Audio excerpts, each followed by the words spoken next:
નગરથી આશરે 15 કિલોમીટર દૂર આવેલું ડભોડા ગામ જ્યાં બિરાજમાન છે ઉત્તર ગુજરાતના સૌથી પ્રસિદ્ધ અને આસ્થાના કેન્દ્ર ગણાતા ડભોડા હનુમાન દાદા. ભક્તો તેમને માત્ર દેવ તરીકે નહીં પરંતુ એક જાગૃત દેવ તરીકે પૂજે છે. માન્યતા છે કે અહીં સાચા મનથી કરેલી પ્રાર્થના દાદા સુધી અવશ્ય પહોંચે છે અને ભક્તોની મનોકામનાઓ પૂર્ણ થાય છે. હજારો વર્ષ જૂનો ઇતિહાસ, સ્વયંભૂ પ્રગટ થયેલી મૂર્તિ, ચમત્કારોની લોકવાયકાઓ અને લાખો શ્રદ્ધાળુઓનો અડગ વિશ્વાસ ડભોડા હનુમાન ધામને ગુજરાતના સૌથી વિશિષ્ટ ધાર્મિક સ્થળોમાં સ્થાન અપાવે છે. આજે આપણે જાણીશું આ ધામની એવી ગાથા જે માત્ર ઇતિહાસ નથી પરંતુ શ્રદ્ધા અને વિશ્વાસનો જીવંત દસ્તાવેજ છે.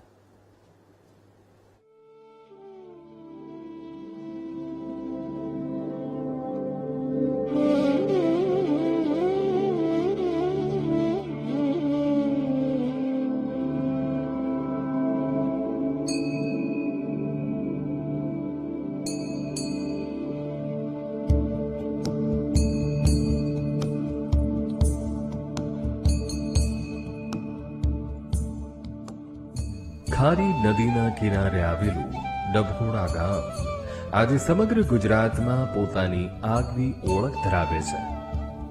આ ઓળખનું મુખ્ય કારણ છે અહીં બિરાજમાન હનુમાન દાદા.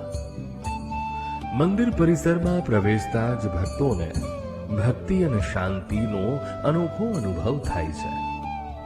વહેલી સવારથી લઈને મોડી સાંજ સુધી અહીં ભક્તોની અવરજવર સતત ચાલુ રહે છે. અમદાવાદ, ગાંધીનગર, મહેસાણા, સાબરકાંઠા સહિત રાજ્યના વિવિધ વિસ્તારોમાંથી લોકો અહીં દર્શન કરવા આવે છે.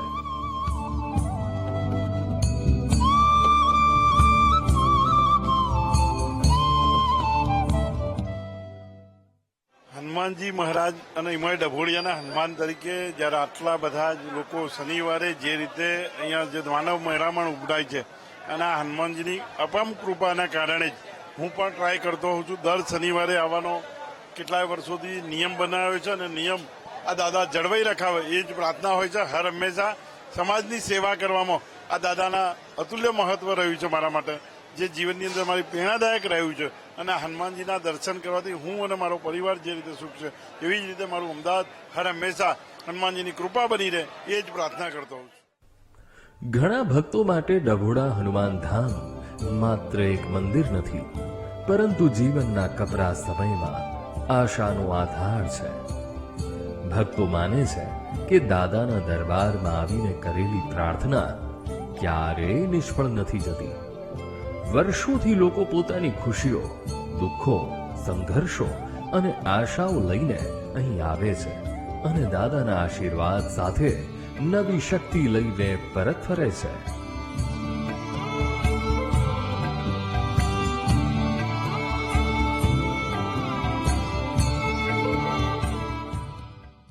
જ્યારે બી અહીં શનિવારે, રવિવારે, મંગળવારે અમે જ્યારે બી અહીંયા દર્શન કરવા આવીએ છીએ અને જે બી ભગવાનને અમે માનતા રાખીએ છીએ એ અમારી પૂરી થાય જ છે. અમને પૂરેપૂરો દાદા ઉપર વિશ્વાસ છે. હા, અહીંયા સુખડીનો દાદાને પ્રસાદ ધરાવવામાં આવે છે, સિંદૂર, પછી માળા ભગવાનને જે ધરાવવામાં આવે છે. બહુ જ વિશ્વાસ છે. અહીંયા આવીએ એટલે અમારું કાર્ય જે અમે મનમાં રાખીને આવ્યા હોઈએ છીએ એ પૂર્ણ થાય જ છે. ડભોડા હનુમાન મંદિરનો ઇતિહાસ અનેક લોકવાયકાઓ અને ઐતિહાસિક માન્યતાઓ સાથે જોડાયેલો છે. મંદિર લગભગ 1000 વર્ષ જૂનું હોવાનું માનવામાં આવે છે. લોકવાયકા અનુસાર જ્યારે અલાઉદ્દીન ખિલજીએ પાટણ પર આક્રમણ કર્યું ત્યારે પાટણના રાજાને પોતાનું રાજ્ય છોડીને ડભોડા નજીકના જંગલ વિસ્તારમાં આશ્રય લેવો પડ્યો હતો. તે સમય દરમિયાન ગામના ગોવાળિયાઓ ગાય ચરાવવા માટે જંગલમાં જતા હતા. ત્યારે તેમની નજર એક એવી ઘટના પર પડી જે બાદમાં સમગ્ર વિસ્તારના ઇતિહાસને બદલનારી સાબિત થઈ.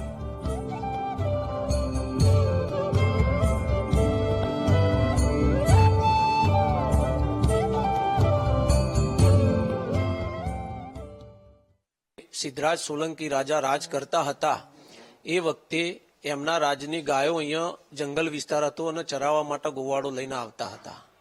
જે તે વખતે એ ગોવાળો ગાયો લઈને ચરાવવા આવતા અને એ ગાયોમાંથી એક ટીલડી નામની ગાય જે તે આ મંદિર જે દાદાની મૂર્તિ છે એ જગ્યા ઉપર આવીને એનું દૂધ ઓટોમેટિક જરી જતું હતું.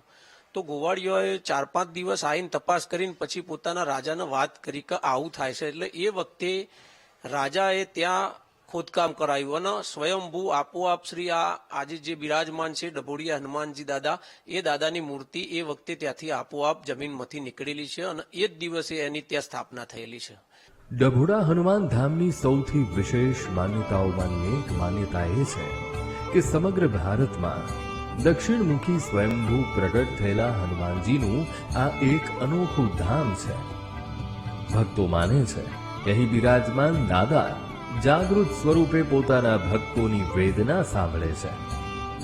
વર્ષોથી અસંખ્ય લોકો પોતાના જીવનની મુશ્કેલીઓ લઈને અહીં આવ્યા છે અને તેમની મનોકામનાઓ પૂર્ણ થતા ફરીથી દાદાના દર્શન કરવા પહોંચ્યા છે. આ જ કારણસર ડભોડા ધામ આજે લાખો લોકોના વિશ્વાસનું કેન્દ્ર બની ગયું છે.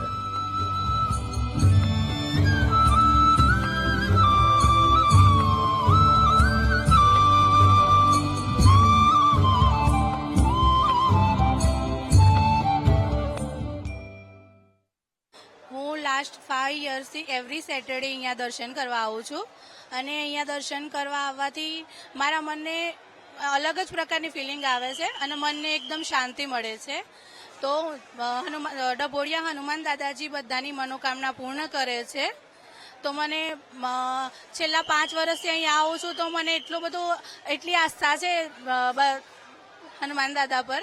તો હું આવું છું એમ તમે બધા પણ આવો અને તમારી પણ મનોકામના પૂર્ણ કરે. હનુમાનજીને શક્તિ, ભક્તિ અને સમર્પણના પ્રતીક તરીકે ઓળખવામાં આવે છે. ભગવાન શ્રી રામ પ્રત્યેની તેમની અતૂટ ભક્તિ તેમને અનન્ય બનાવે છે. ભક્તો કહે છે કે જ્યાં વિશ્વાસ ડગમગાવવા લાગે ત્યાં દાદાનું સ્મરણ હિંમત આપે છે.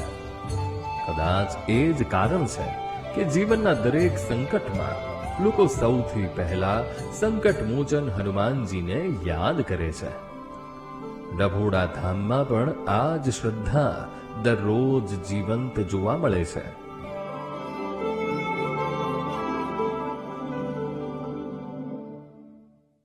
વર્ષોથી દાદાના દર્શન કરવા આવું છું. પહેલા સાળંગપુર જતા અમે અને કિલોમીટર લોંગ પડતા એટલે અમે દાદાના ત્યાં લગભગ 5 વર્ષથી હું ડભોડા આવું છું અને દાદાના ચમત્કાર ઘણા બધા અમને મળ્યા છે અને ખૂબ શક્તિ આપે છે દાદા. અને આખું અઠવાડિયું અમને એવું લાગે છે કે જાણે કંઈક બીજું એનર્જી મળી ગઈ છે અને ખૂબ આનંદ આવે છે દાદાના દર્શન કરવામાં.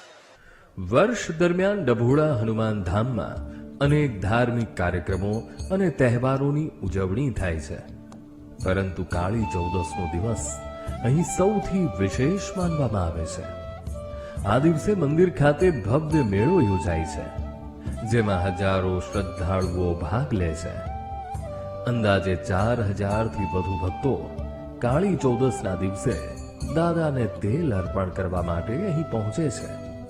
આ પરંપરા વર્ષોથી અવિરત ચાલી આવી છે.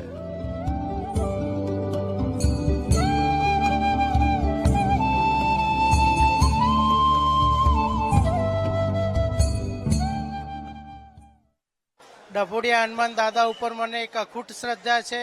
હું છેલ્લા લગભગ 2 વર્ષથી આવું છું અને જે બી હું માનતા રાખું છું, જે બી હું મનમાં નિશ્ચય કરું છું તે દાદા સંપૂર્ણપણે પૂર્ણ કરે છે. એમના ઉપર એક અખૂટ આસ્થા છે. જ્યારે આવું છું અને દાદાને કહીને જવું છે કે દાદા આજે આ કામ થવું જોઈએ અને આ મારું કામ દાદા પૂરું કરે છે. એટલી અખૂટ શ્રદ્ધા છે દાદા ઉપર. ચૈત્ર મહિનાના દરેક શનિવારે પણ અહીં વિશેષ દર્શનનો લાભ લેવા માટે મોટી સંખ્યામાં ભક્તો આવે છે. પૂર્ણિમા અને ખાસ કરીને હનુમાન જયંતીના દિવસે તો સમગ્ર મંદિર પરિસર ભક્તિમય વાતાવરણથી છલકાઈ ઉઠે છે. આ ઉપરાંત જન્માષ્ટમી સહિતના વિવિધ ધાર્મિક તહેવારો પણ અહીં શ્રદ્ધાપૂર્વક ઉજવવામાં આવે છે. મંદિરની એક આગવી ઓળખ અહીં મળતો સુખડીનો પ્રસાદ પણ છે. શુદ્ધ ઘીમાં તૈયાર થતી આ સુખડી ભક્તોમાં અત્યંત લોકપ્રિય છે. ખાસ વાત એ છે કે ભક્તો આ પ્રસાદને પોતાના ઘરે પણ લઈ જઈ શકે છે. મંદિર ટ્રસ્ટ દ્વારા અન્ન ક્ષેત્રનું પણ સંચાલન કરવામાં આવે છે, જ્યાં મોટી સંખ્યામાં શ્રદ્ધાળુઓ પ્રસાદી ગ્રહણ કરે છે.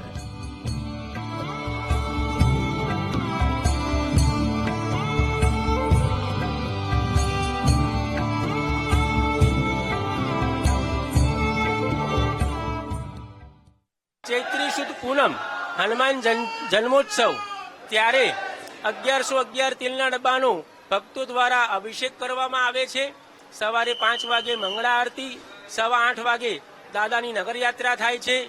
8:30 પોણા 9 1111 તેલના ડબ્બાનો અભિષેક ચાલે છે અને 12 વાગે મહાઆરતી 108ની કરવામાં આવે છે. 12:30 108 કિલોની 51 કિલોની કેક કાપવામાં આવે છે દાદાને અને ભક્તોને પ્રસાદી તરીકે વિતરણ કરવામાં આવે છે. રાત્રે 12 વાગ્યા સુધી દર્શનનો લાભ ચાલુ રહે છે. ચૈત્રી સુદ પૂનમ સવારે 5 વાગ્યાથી લઈ અને રાત્રે 12 વાગ્યા સુધી પણ 3.5 થી 4 લાખ ભક્તો દાદાના દર્શન કરી અને ધન્યતા અનુભવે છે. ડભોડા હનુમાન ધામ સાથે જોડાયેલી એક એવી ઘટના પણ છે જે આજે પણ લોકોની શ્રદ્ધાને વધુ મજબૂત બનાવે છે. અંગ્રેજ શાસન દરમિયાન ખારી નદી ઉપર રેલવે બ્રિજ બનાવવાનું કામ ચાલી રહ્યું હતું.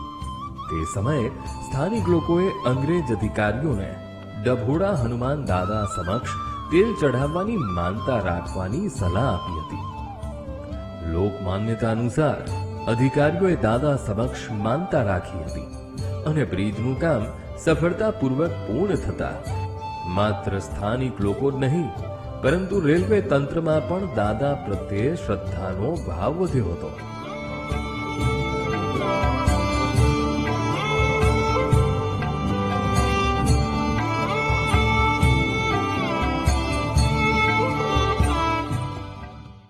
હું છેલ્લા 7 થી 8 વર્ષથી આવું છું દર શનિવારે. દાદા ઉપર બસ અતૂટ વિશ્વાસ અને શ્રદ્ધા છે. અહીંયા ફક્ત આ ધરતી ઉપર અહીંયા આ ડભોડા ગામમાં પગ મૂકીએ એટલે આપણને દાદાના દર્શન થઈ જાય છે અને આપણી મનોકામના પૂર્ણ કરે છે. અને એક આખું અઠવાડિયું શનિવારે આવીએ છીએ, આખું અઠવાડિયું આપણને રિફ્રેશ લાગે છે ને આપણને અલગ જ શક્તિનો અહેસાસ થાય છે. અહીંયા બસ તમે આવો અને તમારા કામ થઈ જાય છે. કોઈ માનતા રાખો કે ના રાખો, અહીંયા તમારા કામ થઈ જાય તો દાદા હર હંમેશ તમારા કામ કરે જ છે.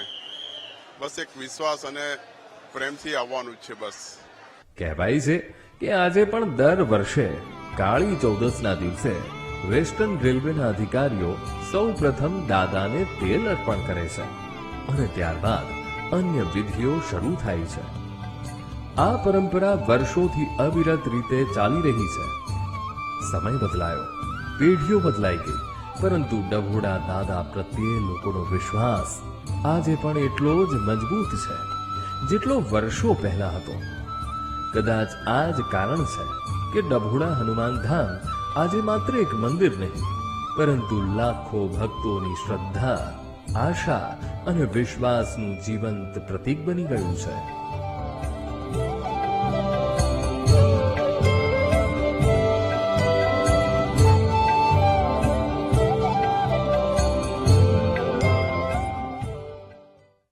છેલ્લા 10 થી 12 વર્ષથી અહીંયા સાળંગ ડભોડા હનુમાન દાદાના દર્શન કરવા આવું છું. અહીંનો શ્રદ્ધા એટલી છે કે તમે ધાર્યા કામ તમારા પૂરા થાય છે અને અહીંયા તમે વિચારો એના પહેલા તમારા બધા કામ પૂર્ણ થઈ જાય છે. દાદાનું અમારા જીવનમાં બહુ મહત્વ છે કારણ કે અમે ધાર્યા ના હોય ને એવા કામ દાદાએ અમારા પૂર્ણ કરેલા છે.